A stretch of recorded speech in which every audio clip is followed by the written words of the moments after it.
മകൾ നഷ്ടപ്പെട്ടു, ഭർത്താവ് ഒരു കുറ്റവാളിയായി. ആ സമയത്ത് ഒരു കുടുംബത്തിൻ്റെ അത്താണി തന്നെ ഇല്ലാതാവുന്ന ഒരു അവസ്ഥയാണ്. അതൊരു പക്വമായ നിലപാട് എന്നുള്ളതിനപ്പുറത്തേക്കൊരു ധീരമായ നിലപാട് എന്നും കൂടി നമുക്ക് പറയേണ്ടി വരും. പക്ഷെ എന്നിരുന്നാൽ കൂടിയും പൊതുവെ പുരുഷന്മാരിലാണ് അത്തരത്തിൽ ഒരു പെട്ടെന്നുള്ളൊരു പ്രകോപനങ്ങളും അല്ലെ വൈകാരിക പ്രകടനങ്ങളൊക്കെ കാണാറുള്ളത്. എത്രത്തോളം മാനസികമായ വെല്ലുവിളി പോലും നേരിടുന്നു എന്നുള്ളത് നമുക്ക് ഊഹിക്കാവുന്നതേ ഉള്ളൂ. അത് ഊഹിക്കാവുന്നതിനും അപ്പുറത്തുമാണ്. ഈ ലോകത്ത് എമ്പാടും ശിക്ഷിക്കപ്പെടുന്നവരിൽ ഈ 95% പേരും പുരുഷന്മാരെന്നാണ് ഈ ഐക്യരാഷ്ട്രസഭയുടെ ഒരു കണക്കുകളൊക്കെ പറയുന്നത്. സോഷ്യൽ കണ്ടീഷനിങ് പറയുമ്പോൾ അത് സ്ത്രീക്കും പുരുഷനും ബാധകമായിട്ടുള്ള കാര്യമാണ്. പ്രത്യേകിച്ച് ഒരു പൊതു ഇടത്തിൽ നമ്മൾ ഇടപഴകുമ്പോൾ കുട്ടിയുടെ കാര്യത്തിൽ നിയമപടി മുന്നോട്ട് പോകാനാണ് ഞാൻ തീരുമാനിച്ചിട്ടുള്ളത്. എനിക്ക് കുട്ടിക്ക് നീതി വേണമല്ലോ. എനിക്ക് അമീബിക്കില്ലാത്തൊരു കുട്ടിയെ മരിച്ച് കുറച്ച് സമയത്തിൻ്റെ ഉള്ളിൽ തന്നെ അമീബിക് എന്ന് പറഞ്ഞിട്ട് റിപ്പോർട്ട് വന്നിട്ടുള്ളത്. അതെന്നെ ആരോഗ്യപരത്തിൻ്റെ വലിയൊരു വീഴ്ചയല്ലേ. ഇല്ലാത്തൊരു കുട്ടി ഉണ്ടെന്ന് പറഞ്ഞ് അവരവരെ മുഖം രക്ഷിക്കാനാണ് ശ്രമിച്ചിട്ടുള്ളത്. അപ്പോൾ അതുകൊണ്ട് നടപടിയെടുക്കാനാണ്, നിയമപരമായിട്ട് തന്നെ നടപടിയെടുത്ത് മുന്നോട്ട് പോകാനാണ്. കൊലപ്പെടുത്തി, അവർ കൊല ചെയ്തു, അവർ കഴിവുള്ളവർ അറിവുള്ളവർ അവർ നമ്മുടെ കുട്ടിയെ കൊന്നു എന്നുള്ള രീതിക്കാണ് ആൾ സംസാരിച്ചതും. ആൾ ഭയങ്കര ഡിപ്രഷനായിരുന്നു. രാത്രി ഉറങ്ങാറില്ല, വീടിന് ചുറ്റും നടക്കുക, ഉറങ്ങാതെ അവിടെ ഇവിടെയൊക്കെ പോയി വീഴുക, അല്ലാത്തൊരവസ്ഥയായിരുന്നു. പകലെന്നാലും ഞാൻ വിളിച്ചുകൊണ്ട് പോയി ഹോസ്പിറ്റൽ കാര്യത്തിന് അന്വേഷിക്കാൻ കൊണ്ടുപോകായിരുന്നു. അദ്ദേഹം ചെയ്ത രീതിയോട് എനിക്ക് അംഗീകരിക്കാൻ പറ്റുന്ന രീതിയല്ല. നമുക്ക് അങ്ങനെയൊക്കെ സമൂഹത്തിൽ എല്ലാവരും ജീവിക്കേണ്ടവരല്ല. അപ്പോൾ ഡോക്ടർ ചെയ്തതിനോട് എനിക്ക് യോജിപ്പില്ല. പക്ഷേ എന്നാൽ കൂടിയും അദ്ദേഹം പ്രതികരിച്ച രീതി തെറ്റാന്ന് എനിക്ക് തോന്നി. നിയമപരമായിട്ട് മുന്നോട്ട് പോകണമെന്നായിരുന്നു എൻ്റെ ഒരു കാഴ്ചപ്പാട്. നിയമപരമായിട്ട് കുട്ടിയുടെ കേസ് ഒന്നുകൂടി അന്വേഷിക്കണം, കുട്ടിക്ക് വേണ്ടി നീതി ലഭിക്കണം എന്നായിരുന്നു ഞാൻ ചിന്തിച്ചത്. പക്ഷേ ഇങ്ങനെ അദ്ദേഹം ചെയ്യുന്നുള്ളത് ഞാൻ ചിന്തിച്ചിട്ടില്ല. നമസ്കാരം, വനിതാ ജംഗ്ഷനിലേക്ക് സ്വാഗതം. താമരശ്ശേരിയിലെ താലൂക്ക് ആശുപത്രിയിലെ ഡോക്ടറെ അമീബിക് മസ്തിഷ്ക ജ്വരം ബാധിച്ച് മരിച്ച കുട്ടിയുടെ പിതാവ് വെട്ടിപ്പരിക്കേൽപ്പിച്ചത് ഞെട്ടലോടെയാണ് നമ്മൾ കണ്ടത്. മകളുടെ മരണത്തിന് കുറ്റക്കാരായവരെന്ന് പിതാവ് വിശ്വസിക്കുന്നവരെ കൊടുവാളുകൊണ്ട് അവസാനിപ്പിക്കാൻ ഒരുങ്ങിയപ്പോൾ തൻ്റെ ഭർത്താവിൻ്റെ പ്രവൃത്തി തെറ്റാണെന്ന് സമൂഹത്തോട് പറയുന്നു ഭാര്യ രംഭീസ. മകൾ നഷ്ടപ്പെട്ട് ഭർത്താവ് ഒരു കുറ്റവാളി കൂടിയായി നിൽക്കുമ്പോഴാണ് അവരുടെ ഭാഗത്തു നിന്ന് ഈ പ്രതികരണം വരുന്നത്. പല സംഭവങ്ങളിലും പ്രതികരണങ്ങൾ പ്രകോപനങ്ങളിലേക്കും അക്രമങ്ങളിലേക്കും പോകാതെ അതിനെ സമചിത്തതയോടെ കൈകാര്യം ചെയ്യാൻ സ്ത്രീകൾക്ക് പൊതുവെ കഴിയാറുണ്ട്.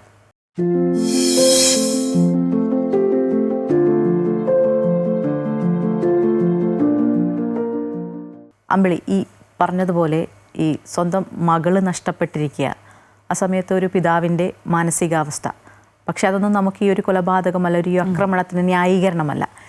എങ്കിൽ കൂടിയും മകള് നഷ്ടപ്പെട്ടു, ഭർത്താവ് ഒരു കുറ്റവാളിയായി. ആ സമയത്ത് ഒരു കുടുംബത്തിൻ്റെ അത്താണി തന്നെ ഇല്ലാതാവുന്ന ഒരു അവസ്ഥയാണ്. ആ സമയത്താണ് ഈ ഭാര്യയിൽ നിന്ന് ഇത്തരത്തിലൊരു പ്രതികരണം വരുന്നത്. അതായത് ഭർത്താവ് ചെയ്തത്, അദ്ദേഹം തിരഞ്ഞെടുത്ത രീതി ഒട്ടും ശരിയായില്ല. നിയമപരമായി മുന്നോട്ട് പോകാനാണ് നമ്മൾ ആഗ്രഹിച്ചിരുന്നതെന്ന് ആ ഭാര്യ സമൂഹത്തോട് നമ്മളോട് വന്ന് തുറന്നു പറയുകയാണ്. അത് വളരെ ഇത്തരത്തിലുള്ള ഒരു സമയങ്ങളിൽ ആ സ്ത്രീ എടുക്കുന്ന ഒരു നിലപാടാണത്. വളരെ വൈകാരികതയ്ക്ക് അടിമപ്പെട്ടു പോവാതെ, കാരണം ഈ മകളെ നഷ്ടപ്പെടുകയൊക്കെ ചെയ്യുമ്പോൾ സ്ത്രീകളെ ഇത് വല്ലാതെ അങ്ങ് ബാധിക്കും. ചെറിയ കുട്ടിയാണ്, 9 വയസ്സായ ഒരു മകളാണ്. ആ സമയത്തൊക്കെ ഇത് വല്ലാതെ അങ്ങ് ഈ സ്ത്രീകളെ അടക്കം ബാധിക്കും. പക്ഷേ ആ സമയത്ത് കൂടി ഇത്തരത്തിൽ എല്ലാം നഷ്ടപ്പെട്ടിരിക്കുന്ന ആ അവസ്ഥയിൽ കൂടി അവരെ അങ്ങനെ പറയാനുള്ള ഒരു ധൈര്യം, അല്ലെങ്കിൽ അത്തരത്തിലുള്ളൊരു നിലപാട് അവർ സ്വീകരിക്കുക എന്ന് പറയും. നിയമത്തിൻ്റെ വഴിയെ പോവുകയാണ് ഞങ്ങൾ ആഗ്രഹിക്കുന്നതെന്ന് പറയുന്നത്. പലപ്പോഴും ഈ പല അക്രമ സംഭവങ്ങളിലായാലും ഈ പലപ്പോഴുള്ള പെട്ടെന്നുള്ള ഒരു വൈകാരിക പ്രകടനങ്ങളിലായാലും ഈ അക്രമങ്ങളിലേക്കോ അല്ലെങ്കിൽ പെട്ടെന്നുള്ളൊരു പ്രകോപനങ്ങളിലേക്കോ സ്ത്രീകൾ പോകുന്നത് നമ്മൾ വളരെ കുറവായിരിക്കും കാണുക. അങ്ങനെ ഇല്ല എന്നല്ല, വളരെ അപൂർവമായിട്ടൊക്കെ ഉണ്ട്. പക്ഷേ എന്നിരുന്നാൽ കൂടിയും പൊതുവെ പുരുഷന്മാരിലാണ് അത്തരത്തിൽ ഒരു പെട്ടെന്നുള്ളൊരു പ്രകോപനങ്ങളും അല്ലെ വൈകാരിക പ്രകടനങ്ങളൊക്കെ കാണാറുള്ളത്. ഇപ്പോൾ ഈ രംഭീസ എടുത്ത ഒരു നിലപാട് എന്ന് പറയുന്നത് അത് തീർച്ചയായും നമ്മൾ ചർച്ച ചെയ്യപ്പെടേണ്ടതല്ലേ? തീർച്ചയായും. കാരണം അതൊരു പക്വമായ നിലപാട് എന്നുള്ളതിനപ്പുറത്തേക്കൊരു ധീരമായ നിലപാട് എന്നും കൂടി നമുക്ക് പറയേണ്ടി വരും. ഇപ്പോൾ മായ സൂചിപ്പിച്ച പോലെ നമ്മൾ ഈ സംഭവം പറയുകയാണെങ്കിൽ കോഴിക്കോട് താമരശ്ശേരി താലൂക്ക് ആശുപത്രിയിലാണ് ഈ സംഭവം ഉണ്ടായത്. ഡോക്ടറെ ആക്രമിക്കുന്നത്, തൻ്റെ കുട്ടിക്ക് അമീബിക് മസ്തിഷ്ക ജ്വരം ബാധിച്ച് മരണപ്പെട്ടു. അപ്പോൾ ചികിത്സയിലൊരു പിഴവുണ്ടായി. ആ കുടുംബം ആരോപിക്കുന്നത് ആ കുട്ടിക്ക് ശരിക്കും അമീബിക് മസ്തിഷ്ക ജ്വരമായിരുന്നില്ല, അതുകൊണ്ട് തന്നെ അതിൽ അത്തരത്തിൽ പിഴവുണ്ടായി. അങ്ങനെ കുട്ടി നഷ്ടപ്പെടുമ്പോൾ ഉണ്ടാകുന്ന ഒരു പിതാവിൻ്റെ മാനസികാവസ്ഥ നമ്മൾ റിപ്പോർട്ടിലൊക്കെ മനസ്സിലാക്കിയത് വളരെയധികം മാനസിക സമ്മർദ്ദം നേരിട്ടിരുന്നു. അത് പല ആളുകളോടും അയാൾ പ്രകടിപ്പിക്കുകയൊക്കെ ചെയ്തിരുന്നു. അതിൻ്റെ ഭാഗമായിട്ടാണ് ഇങ്ങനെ ഒരു ആക്രമണം ഉണ്ടായത്. പക്ഷെ അതൊരിക്കലും നമ്മുടെ ഒരു ജനാധിപത്യ സമൂഹത്തിൽ നടക്കാൻ പാടില്ലാത്തതാണ്. പ്രത്യേകിച്ച് ഡോക്ടർമാർക്കെതിരെയുള്ള അതിക്രമണം നമുക്കൊരിക്കലും വെച്ച് ഉറപ്പിക്കാനാകില്ല. അത് ഒരു ഭാഗത്ത് നിൽക്കട്ടെ, അത് അതിൻ്റെതായ രീതിയിൽ പോകും. ഇപ്പോൾ മായ സൂചിപ്പിച്ച പോലെ തന്നെ രംബീസയുടെ പ്രതികരണമാണ്. അവരും ഒരു കുഞ്ഞിനെ നഷ്ടപ്പെട്ട അമ്മയാണ്, അതുമായി ബന്ധപ്പെട്ട് ഭർത്താവ് ഇതുപോലെ തന്നെ ഒരു കൊടും ക്രൂരത ചെയ്യുന്ന രീതിയിലേക്ക് പോകുന്നു. അത് സമൂഹം വലിയ രീതിയിൽ ചർച്ച ചെയ്യപ്പെടുന്നു. ആ രീതിയിലൊക്കെ പോകുമ്പോൾ അവർ കാണിച്ചിട്ടുള്ള ഒരു ധീരമായ നിലപാട് എന്ന് തന്നെയാണ്. അതായത് പറഞ്ഞ പോലെ നിയമപരമായി മുന്നോട്ട് പോകും എന്നുള്ളതാണ്. അത് അത്രത്തോളം മാനസിക സമ്മർദ്ദത്തിലൂടെ കടന്നു പോകുന്ന ഒരു സ്ത്രീയാണ്. ഭർത്താവിൻ്റെ പ്രശ്നം, അതുപോലെ തന്നെ കുഞ്ഞ് നഷ്ടപ്പെട്ട ഒരു അമ്മ. അപ്പോൾ അവരുടെ ഒരു മാനസിക സമ്മർദ്ദം, അല്ലെങ്കിൽ അവർ അനുഭവിക്കുന്ന ഒരു എത്രത്തോളം മാനസികമായ വെല്ലുവിളി പോലും നേരിടുന്നു എന്നുള്ളത് നമുക്ക് ഊഹിക്കാവുന്നതേ ഉള്ളൂ.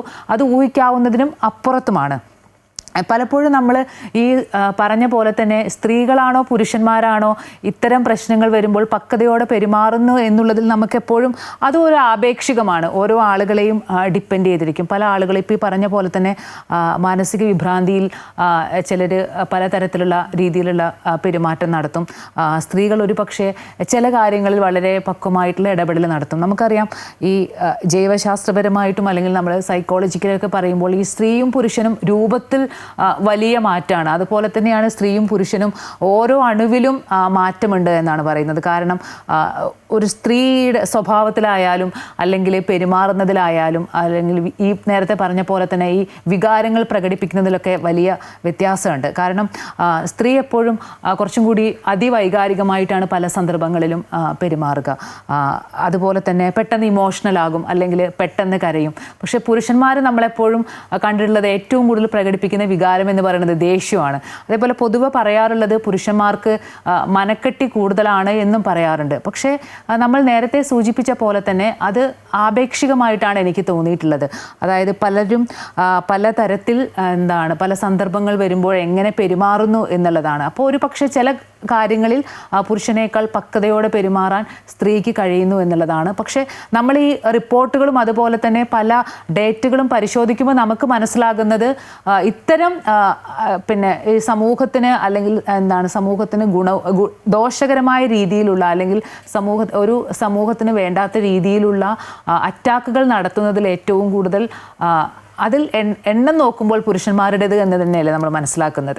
അമ്പിളി സൂചിപ്പിച്ചതുപോലെ തന്നെയാണ് സ്ത്രീകൾ പെട്ടെന്ന് തന്നെ വികാരങ്ങൾ പ്രകടിപ്പിക്കും, അത് പെട്ടെന്ന് കരയും. പക്ഷേ അത് പൊതുസമൂഹത്തിലേക്ക് എത്തുമ്പോൾ കൂടുതൽ പ്രകോപനപരമായി എന്തെങ്കിലും ഒരു ചെറിയ സംഭവങ്ങൾ പെട്ടെന്ന് അങ്ങ് പ്രതികരിക്കുക, അത് കൂടുതൽ പുരുഷന്മാർ നമ്മൾ കാലങ്ങളായി അങ്ങനെ തന്നെയാണ് കാണുന്നത്. ചിലപ്പോൾ നമ്മളുടെ ഈ സാമൂഹികമായ ചുറ്റുപാടുകളും, അതായത് സ്ത്രീകളെ പൊതുവെ പണ്ട് മുതൽക്കേ പെട്ടെന്ന്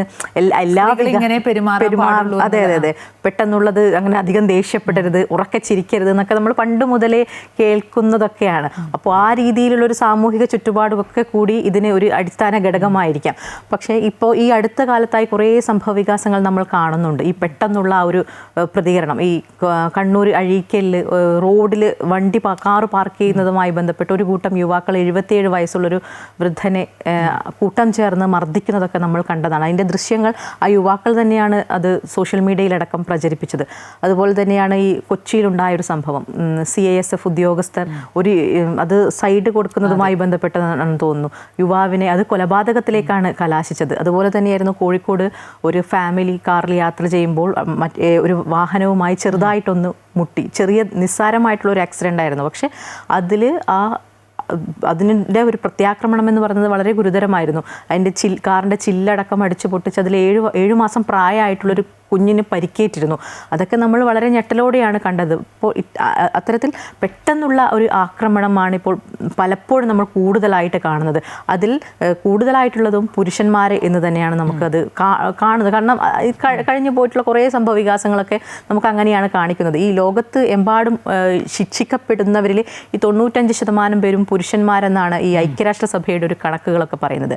അതുപോലെ തന്നെയാണ് ഈ സ്ത്രീകളിൽ ഏകദേശം 30% പേരും അവരുടെ ജീവിതകാലം പങ്കാളികളിൽ നിന്ന് ഏതെങ്കിലും രീതിയിലുള്ള ഒരു ആക്രമണത്തിന്, അത് ലൈംഗികമായിട്ടാകാം ശാരീരികമായിട്ടാകാം, അത്തരത്തിൽ ആക്രമണത്തിന് ഇരയായിട്ടുണ്ടെന്ന് WHO ഒരു റിപ്പോർട്ട് തന്നെയുണ്ട്. പക്ഷേ ഇതെല്ലാ ആക്രമണങ്ങളും നടത്തുന്നത് പുരുഷന്മാരെന്നല്ല പറയുന്നത്. പക്ഷേ ഇതിൽ കൂടുതലായിട്ടും പെട്ടെന്നുള്ളൊരു അക്രമങ്ങൾ, പ്രകോപനങ്ങളൊക്കെ ഉണ്ടാകുന്നത് പൊതുവെ പുരുഷന്മാരിൽ നിന്നാണെന്ന് നമുക്ക് ഈ കണക്കുകളും നമുക്ക് അടുത്തിടെയുണ്ടായ സംഭവ വികാസങ്ങളൊക്കെ ചൂണ്ടിക്കാണിക്കുന്നത് അതുപോലെ തന്നെയാണ്. അതിൽ പ്രധാനമായിട്ട് ഈ സാമൂഹികമായിട്ടുള്ളൊരു ചുറ്റുപാടുകൾ അതൊക്കെ ഒരു പ്രധാന ഘടകമായിട്ട്, ഞാൻ നേരത്തെ പറഞ്ഞതുപോലെ ഒരു സോഷ്യൽ കണ്ടീഷനിങ് ഒക്കെ അതിൻ്റെ ഭാഗമായിട്ടുണ്ടാകും.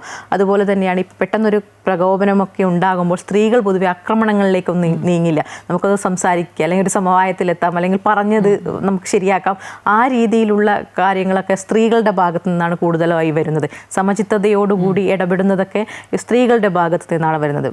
പിന്നെ പ്രത്യേകിച്ച് എല്ലാം ഇതൊരു സാഹചര്യങ്ങളുടെ ഒരു കൂടി സമ്മർദ്ദത്തിലായിരിക്കും. ചിലപ്പോൾ പല ആളുകളും പല രീതിയിലുള്ള ഒരു മാനസിക ചുറ്റുപാടിലൂടെ ആയിരിക്കും കടന്നു പോകുന്നത്. സ്ട്രെസ്സ് കൂടുതലുണ്ടാകും. പിന്നെ ഓരോ സന്ദർഭങ്ങൾക്കനുസരിച്ചും ആ സമയത്ത് എന്താണോ അവരുടെ മാനസികാവസ്ഥ അതിനനുസരിച്ചായിരിക്കും പലരും പെരുമാറുന്നത്. ഈ സ്ത്രീ പുരുഷ വ്യത്യാസം, ഹോർമോണിലടക്കം ഈ വ്യത്യാസങ്ങൾ ഉണ്ടെങ്കിൽ കൂടിയും നമ്മുടെ ഈ ചുറ്റുപാടുകളും നമ്മളുടെ ആ മാനസികാവസ്ഥയൊക്കെ ഇതിനെ ബാധിക്കുന്നുണ്ട് എന്ന് തന്നെയാണ് മനസ്സിലാകുന്നത്.